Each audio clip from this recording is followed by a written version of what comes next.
Welcome to the new series of Speak Up, the television and social media platform for Freemasonry in New Zealand. I am Barry Rushton, your host, and thank you for joining us this evening. Leading off our second to last show for this year is Russell Pratt. He will, in 2 days' time, be appointed the Divisional Grand Master of the Wellington region. He follows, of course, our other two Divisional Grand Masters, Northern and Southern, being previous guests this year. Closing out the show, it is our immense pleasure to have once more the current Grand Master of New Zealand, Most Worshipful Brother Mark Winger, who hands the reins to a successor in 2 days' time after 3 fabulous years at the top. The man responsible for a whole new way of thinking about Freemasonry New Zealand, launching the Speak Up campaign. This program is our second to last in the series for 2019, and I'm delighted to have as my first guest, Very Worshipful Brother Russell Pratt, the new Divisional Grand Master-elect for the Central Division of New Zealand. Russell, it is great to have you with us today. Thank you for being here. It's a pleasure to be here, Barry, and I feel a bit fortunate that I'm at the tail end of this series, so I've been able to see the great work that's happened with those that have followed before, that have gone before me. So it's a great pleasure to be here. Well, thank you for those nice words, and it's very great to have you here. The reason being is that we have the three divisions in New Zealand, North, Southern and the Central one. We had the Northern Divisional Grand Master elect on at the beginning. We had the Southern one on a few weeks ago, and you're the last one because it's in Wellington that the Grand Lodge of Installation is happening in 2 days' time, and so you'll be right worshipful instead of very worshipful. Yes, congratulations, mate. Yeah, it's a bit daunting actually, and I kind of almost feel like I'm the unexpected general in my own mind, because I have such a love of Freemasonry, but what I don't have a sense of ambition that's kind of created a story or a style for me to get here, and so it's kind of happened almost accidentally. And when I look at the pedigree of the people that I'm following, I've got to say it's pretty daunting. Well, funny you should say that, and thanks, because now you are the fifth generational Freemason, and for you to now become what I regard as the third highest position in Freemasonry New Zealand, behind the Grand Master and the Deputy Grand Master, the 3 Divisional Grand Masters, is fantastic. And your father and grandfather would be just smiling. Yeah, my dad would be just over the moon. Dad was, probably fair to say, his emphasis in Freemasonry was to be a foot soldier, and while he was a Worshipful Master of a lodge back in 1977, he really had no aspirations, and although he was very supportive of pushing me. My grandfather unfortunately died 7 years before I was born, but I kind of hope he'd be quite proud as well. Oh, I'm sure he would. What I'd like to do is know a little bit more about Russ Pratt, the man.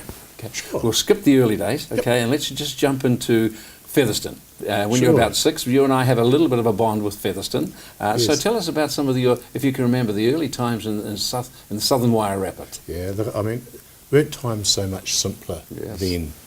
I can remember we lived about 3 or 4 kilometres outside of the town. Dad managed the local dairy factory just on the banks of the Te Here River, and my weekends, even up until a 13 or a 14-year-old, consisted of getting up at 6 o'clock in the morning, laying gin traps in the paddocks next door, a little bit of flour and aniseed to attract the possums, and then going back at night or the following morning and collecting whatever I'd killed, and taking it into town once a week for the man who paid me $1 for the skins. In fact, he used to pay me $4 for the skins, but then he gave me a deal whereby I just gave him the dead possum for $1. And he did all the work, which was a much better idea, because all the work was in skinning them and stretching them and drying them. And when I went to primary school in South Featherston, which was about maybe half a kilometre from the dairy factory, we'd walk through the paddocks, we'd walk through the cow poo. I mean, it was just what you did. It was what living in rural New Zealand was like then. And so then, those school days came to a bit of an end, and I believe then you did quite a common career move, joined the bank. Yes, so there was a BNZ branch in Featherston. It was a collision of a whole bunch of really useful circumstances. It got me out of home. From Mum and Dad's perspective, it got me out of home. And it was great. I loved it. I was there for 18 months. Just a lot of fun. And I look back on those days with very fond times. Now, then along came what I regard as an epiphany, right? Yes. Technology sort of landed on you. You've been a great a technology man ever since, right? Pretty Tell much. us about some of the real highlight, probably the most highlight that you've had with regards to some of the government work that you were doing. Yeah, so when I moved to the BNZ North End, if somebody wanted a balance, you stuck their information into a computer, whereas over in Featherston, you went and looked up the ledger. And this was amazing. So having access to that level of technology, I thought, gosh, there's got to be a huge future in this. And so I actually ended up taking a job at New Zealand Post a short while later, which actually had much more of a computer bent, but quite different to these days. So the department I worked in what was the post office then, it became New Zealand Post, had one computer per floor.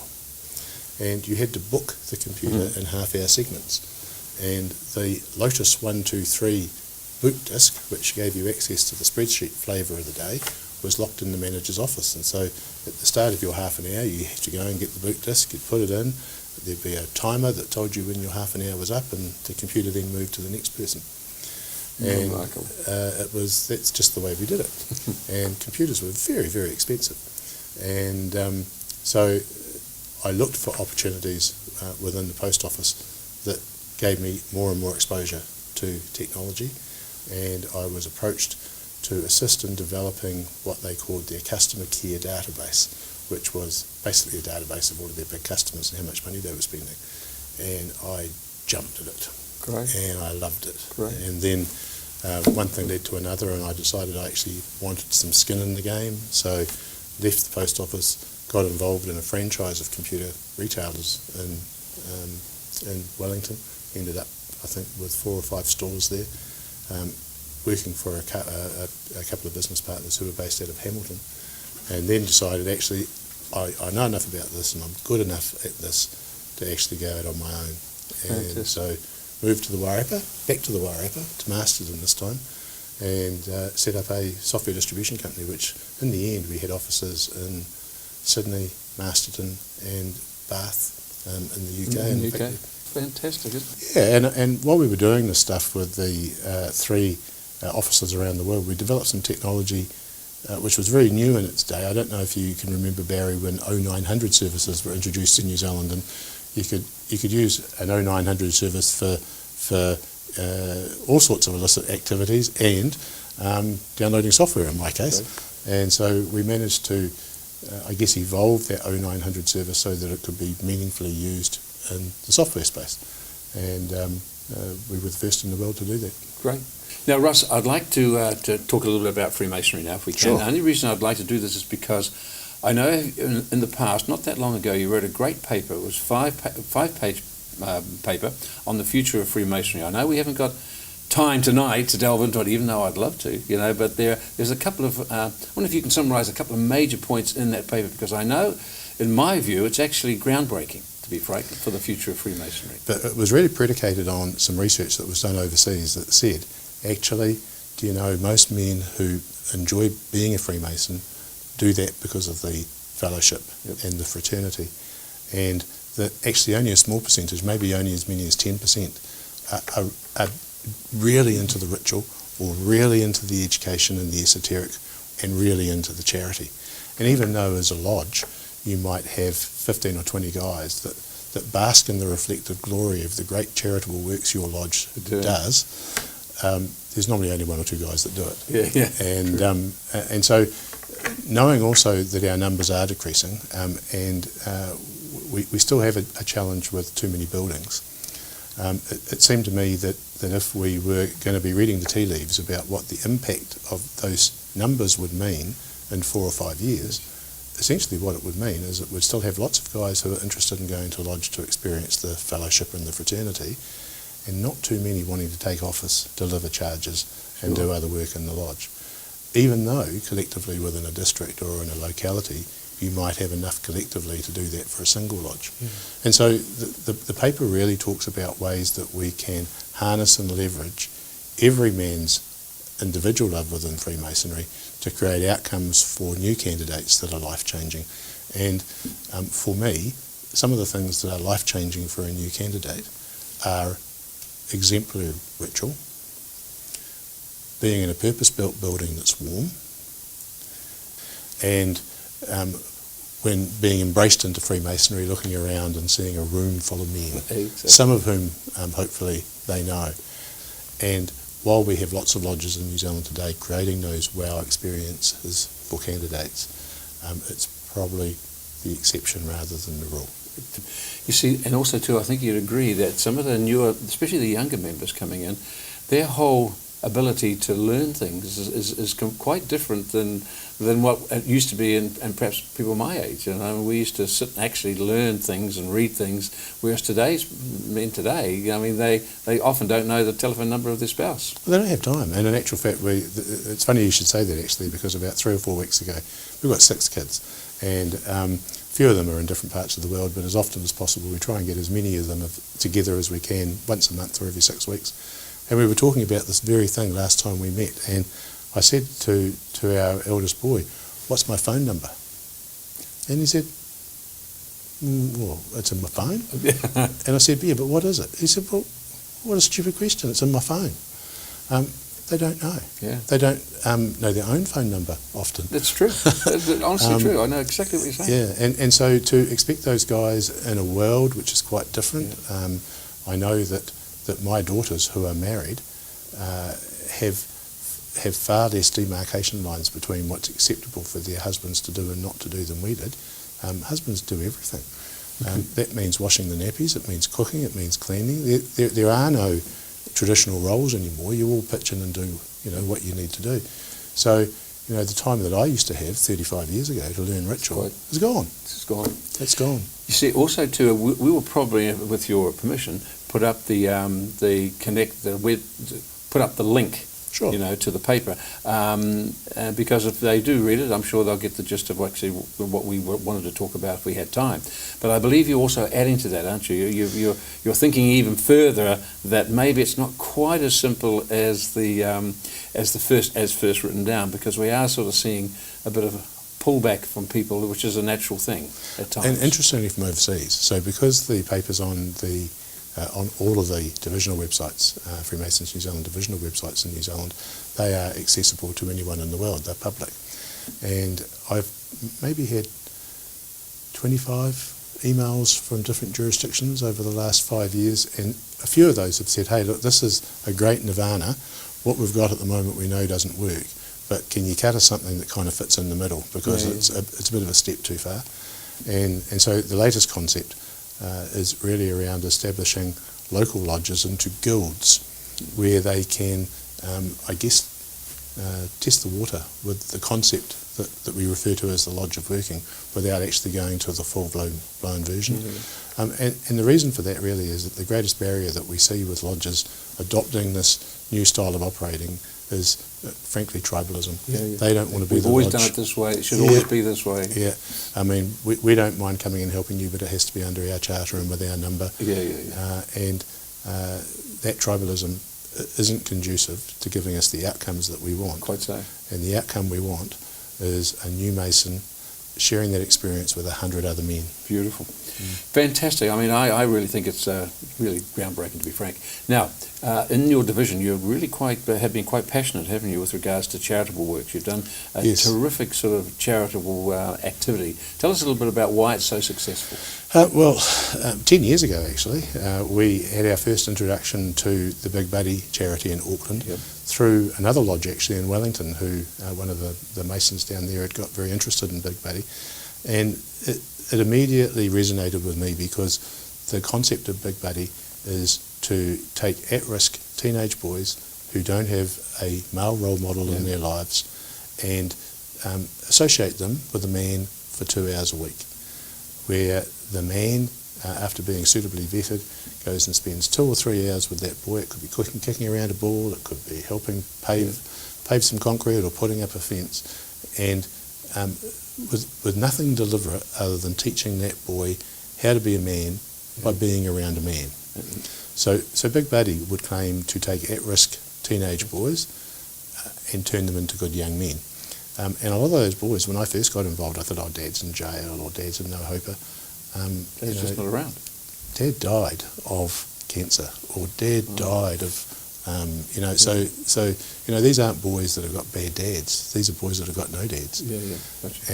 And so, if you then look at our philosophy, which is to take good men and make them better, isn't that a magic synergy between those two objectives? And so we ran our first whiskey tasting night in Wellington.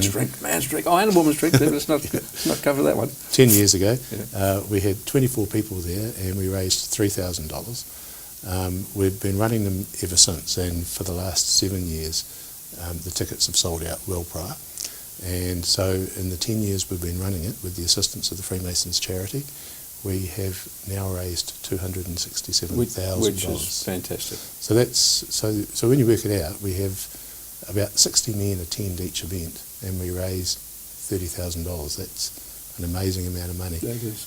And Big Buddy talked to us about the impact that we've had on keeping young boys out of jail and what the cost or the savings to the economy has been. Of course. So I'm very passionate about that, and I'm very passionate about the fact that we can do it, not anonymously, but one of the values of Freemasons charitable work, I believe, is that it shouldn't be about being a hero. It should be about doing the right thing at the right time for the right organisation. Marvellous. Well, look, I just know that you've got a big area now to cover. You're from Taranaki to Gisborne and all the way down to Wellington. It's a huge area, like all the other ones. And so, we on the show, we wish you the best, of course, and I'm sure that you are going to look forward to it, and I'm sure that your time as District Grand Master will sort of rub off even more to everybody in your area. And so we congratulate you, and we think that's a great job done, and thank you very much for being on the show with us this evening. Thanks for having me. And 2 days' time, you'll be RW instead of BW. I can't wait. Good on you. Thanks, Russ. Thank you. Bye.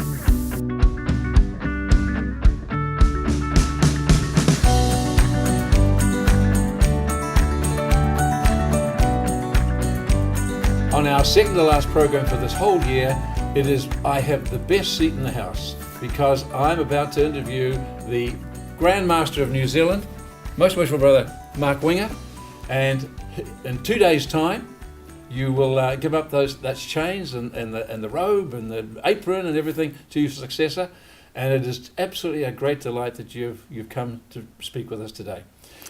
I know that you've gone over. It's a sad occasion, to be quite frank, for me. You've had a great term, and I know that there's been too many highlights for us to go over. We've done them before. So what I would like to do is I'd like to do sort of 10 quick-fire questions, about a minute each, and I would love at the end of that time for you just to have a moment to say what you'd like to say at the end of your term. Are you happy with that? I'd be delighted to do that. Thank you for the invitation to be here.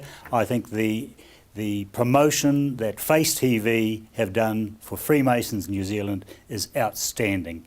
And when I started the Speak Up campaign, I think it's fair to say I never in my wildest dreams thought that we'd be on TV on a regular basis highlighting some of the Freemasons and the wider Masonic family through Face TV. So I'm absolutely delighted with what you and Face TV are bringing to Freemasons New Zealand. Well, thank you very much. That is lovely to hear. It's you started the campaign of Speak Up. It's our little way of doing what we thought would work, and it appears to have worked pretty well. Tell me, what made you join Freemasonry in the first place? My father passed away when I was 10 years of age, and my uncle, who was a Freemason, became my effective father figure. And when I turned 21, he introduced me to Freemasonry, Lodge Westmere number 333, and in reliance on my uncle and his integrity, I joined Freemasonry. In your time as Grand Master the last 3 years, what do you think has been the biggest challenge that Freemasonry has gone through as an organisation? Undoubtedly, introducing the Speak Up campaign has invited Freemasons across the country to talk about Freemasonry. And Freemasons are challenged by, what do we say? How do we talk about Freemasonry? And I was asked early on in the piece to say, you tell us what to say and we'll say it. And I've said, no, that's not how it works. You've got to speak from your heart. I was at a lodge meeting last night, and we had a number of special features of the meeting. We had a grandfather as the deputy master, the master was his grandson, and his father was the IPM. Fantastic. Now, for Freemasonry, that's fantastic. 3 generations of one family involved in a lodge. Now, One meeting. what other organisation in the country could boast such figures? And I'm sure, especially with everybody wanting to be there. So when you speak up about Freemasonry, it's a matter of talking from your heart about what feature appealed to you. Correct. What do you think you're missed most in this Grand Master role that you've had this 3 years? One thing I've done as Grand Master, I've been keen to involve our entered apprentices and our fellow craft Freemasons in any presentations or any promotions that I were doing in the lodge. And to see the awe when you get a young man who's just joined our organisation suddenly assisting the Grand Master in a promotion, it is absolutely wonderful. I've seen you do that, and it is special for those people. And they remember, and they really is. remember. Tell me, what do you think is the biggest challenge Freemasonry faces in the future, and how prepared do you think the organisation is to actually meet those challenges? Well, I think with the Speak Up campaign, it's only been going 3 years, and I know the incoming Grand Master is going to be continuing that program because it's a good one and it works well. So we will be attracting young men into our organisation. Now, I think the challenge we've got is to ignite that spark in their breast so that they love Freemasonry. They put into Freemasonry what our elders have given over many years, and then they will become Freemasons. They will understand what the organisation really is about, and like you and I, we love our Freemasonry. We have to get our young members involved in it.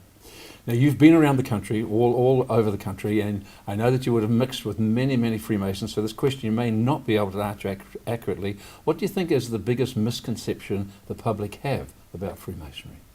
I think traditionally we've been seen as a secret society and one which is almost exclusively for men.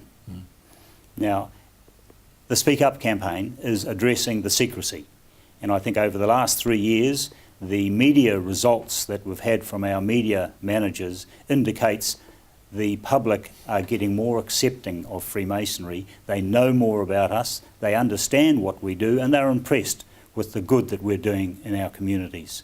So that's breaking down. The fact that we are seen as a men's organisation, that's another of these images that we have. The reality is we are a man's organisation. However, we involve our ladies in our refectories, our charitable activities. We have lady almoners. There's lots of things that our lady folk assist the men in Freemasonry. Now, apart from the time it takes, what do you think has been the most difficult part of being Grand Master?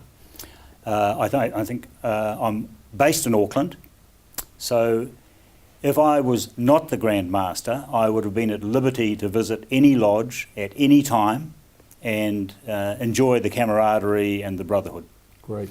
However, being a Grand Master, you can only go to a lodge when you're officially invited, and when you're officially invited, you take your retinue, you have your escort party that comes with the Grand Master. There's a degree of formality and protocol that comes with the office. So I think over the last 3 years, my visiting in Auckland, my home district, has actually been quite low because I can't simply grab my gear and go off to a lodge meeting. So I'm looking forward to getting back to a bit of normality. Great. Speaking of the new Grand Master, is there, and I say this nicely, is there any advice that you would like to give him or that you would want to give him about this role? The incoming Grand Master has been my Deputy Grand Master for 3 years. He and I have worked closely together for 3 years. He knows how I work, he knows my approach, so I think I can safely rely on the new Grand Master forming his own views, his own direction and his own ideas. Having said that, I'm not expecting anything radically different from what we've done for the last 3 years. Now, with a little bit extra time, what are you looking forward to doing? At this stage, I'm not committing myself to anything. I'm being invited to accept various roles and to do various chores, but I'm just going to let the dust settle and then early in the new year I'll look at what options are available. At this stage I've agreed that I'll be the chairman of the Freemasons Foundation, which is a charity based in Auckland supporting Masonic objectives, and I'm delighted to take that role on. But apart from that, it's a matter of just let the dust settle and let's see what comes next year. Well, Grandmaster, on behalf of the Speak Up TV show and the crew and things that have been doing, you really have been very supportive of our show, and we really do appreciate it. As your term does now come to an end in a couple of days' time, I'd love you to have the opportunity to just say a few words to the audience we have. And so, ladies and gentlemen, the current, soon to be past Grandmaster. Mark, I'd love you to say a few words. Thank you, Barry. And can I first acknowledge that I'm the captain on the bridge, but like all good captains, I can wave my hands and I can spout the words, but I need a crew to actually make the boat progress. And I'm delighted over these last 3 years. I've had a board of general purposes that have been keen to listen to argument, to adopt policies and to lead our organisation forward. I've had 3 divisional Grand Masters who have managed our 3 divisions, and they have run the divisions in accordance with the policies set by our board, and they've done a wonderful job. Our district Grand Masters, who have been the men at the coalface to assist lodges and the brethren operate their activities. They have done a fantastic job. And when I look across the country and see how these district Grand Masters have led their brethren, I am in awe. I think they've all done a wonderful job, and I thank them for that. So when I say that I've had a wonderful 3 years, well, I have. I've loved it being the Grand Master. However, I also understand totally how I can't do anything on my own. It involves a whole raft of people, including, of course, the lodges and the brethren themselves, who have adopted the call to speak up for Freemasonry, and they have done that in their communities in their own ways. And as I said earlier, the Face TV program is just one example of how people can speak up for Freemasonry. Grandmaster, thank you very much. And on behalf of all the Freemasons who have ever been in a lodge that you've been at, you've attended, and you've spoken to either brethren in the lodge, we've always enjoyed every time that you've been. You're a great orator. We love hearing the things that you say. It's always a pleasant time when you've been there. And so, on behalf of myself anyway, congratulations on a wonderful term. Thank you again for everything. Thank you very much. Enjoyed it. Well, that's our show for this week. Don't forget, if you'd like to know more about Freemasonry, and you won't find it in a Dan Brown's book, but you will by going to the Grand Lodge website, which is freemasonsnz.org. In the meantime, if you've been thinking, planning, or asking questions about joining Freemasonry, we have a website for this very purpose. It's simply welcometofreemasonry.co.nz. We hold a regular dinner experience where you can meet other Freemasons before making a decision to join. So once again, thanks for joining us. See you next week.